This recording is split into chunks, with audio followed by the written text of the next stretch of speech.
Buongiorno a tutti, ci troviamo nell'ex caserma Salsa tra il quartiere di Selvana e il quartiere di Santa Maria del Rovere, uno dei più grandi interventi di rigenerazione urbana della città di Treviso. Come potete vedere alle mie spalle stiamo realizzando il solaio della nuova struttura che ospiterà le start-up, ma soprattutto l'Università di Padova. Qui porteremo tanti studenti universitari.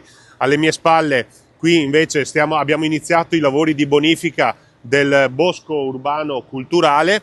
Lì, dove vedete quell'operaio, realizzeremo un parcheggio pubblico aperto e disponibile per tutti, mentre sull'angolo in fondo alla struttura una nuova palestra per sport come scherma e judo. Quindi un grande polo dedicato ai giovani attraverso la formazione, lo sport e il tempo libero. L'ultimo sogno che ho è quello di riuscire a trasformare quella palazzina in uno studentato per accogliere nel migliore dei modi tutti gli studenti che sceglieranno Treviso per il loro corso formativo.